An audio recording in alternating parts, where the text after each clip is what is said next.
According to the American Heart Association, it is estimated that 100 to 200,000 lives each year could be saved if CPR was performed early enough. That's a lot of lives that you or anyone could save if you knew how to do CPR. If you already know how to do CPR, you know that your skills will come very handy if you're ever put in a situation where you have to save your grandparents from a heart attack, or a neighbor who drowned in the lake, or maybe a friend who had a severe allergic reaction, or it could just be a complete stranger who passed out at the store. If you don't know CPR, you will learn how to do it so that you can be confident in your ability to do so if the need ever arises.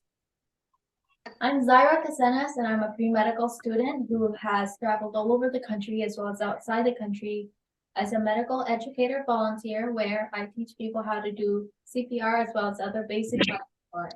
And in the next 4 to 6 minutes, I'm going to teach you how to do CPR, which includes 6 very easy steps as advised by the American Red Cross. 1, check for safety, check for responsiveness, send for help, prepare for CPR, start CPR, and continue to do CPR until help arrives. So without further ado, let's get started. The first step is to check for safety.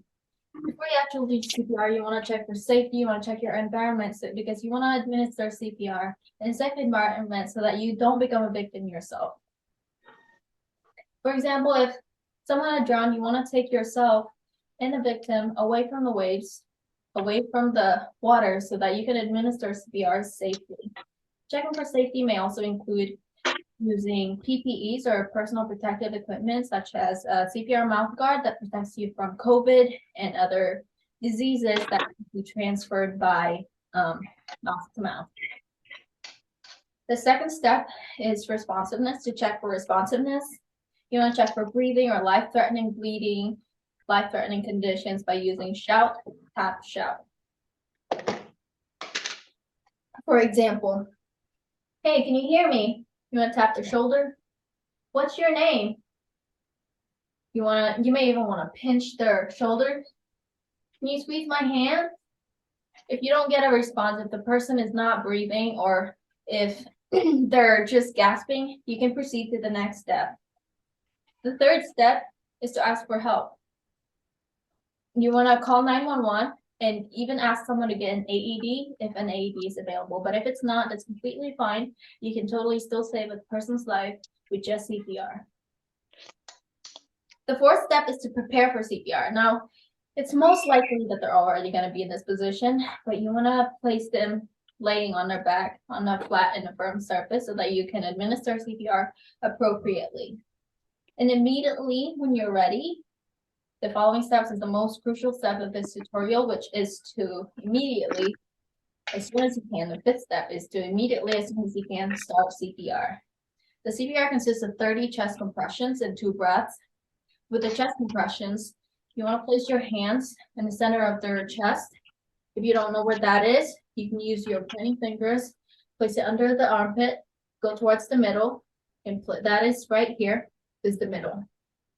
With your hands, you want to interlock your hands like this and place it in the center. You want to make sure that you lock your elbows, place your shoulders above your hand, and make sure that when you're doing the compressions that the depth is at least 2 inches. If you don't know what that is, the 2 inches, just know that they say that if you ain't cracking, you're slacking. So if you're not cracking a few bones, you may not be doing it right. And the rate that we want to be doing the compression in is 100 to 120 per minute. If you don't know what that is, you can sing the song Staying Alive, which goes, ha, ha, ha, ha, staying alive, because that song goes to the beat of the rate that we want to go do the compressions are in. Make sure that with each compression, you allow the chest to return to normal before you do with the next compression. The next part is the 2 breaths. With the 2 breaths, you want to seal your mouth around their mouth. But if you're using a guard, just make sure that it has a tight seal. And you can open the airway by using the chin tilt technique, tilter. Make sure they hold their chin like so.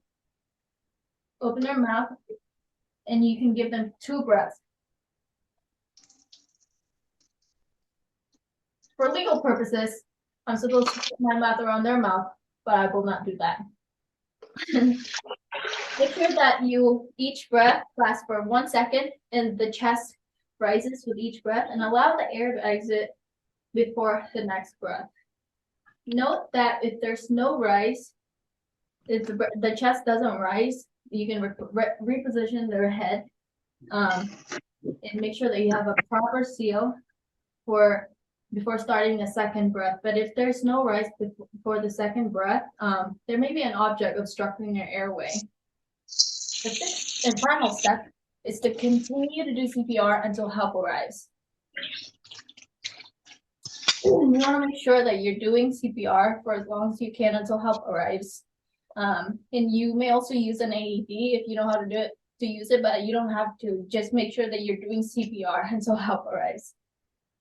That is all that you need to know for doing the CPR. But just a recap, you've learned how to do CPR with the 6 very easy steps as advised by the American Red Cross, which are: check for safety, check for responsiveness, send for help, prepare for CPR, start CPR, and continue to do CPR until help arrives. You may have to recite that over and over again in your head, but do whatever you gotta do, like recite it while you're scrolling through Instagram or playing your video games or whatever you're doing, sipping your coffee in the morning. Just do it so that when the opportunity ever arises where you need to save a life, you can save a life.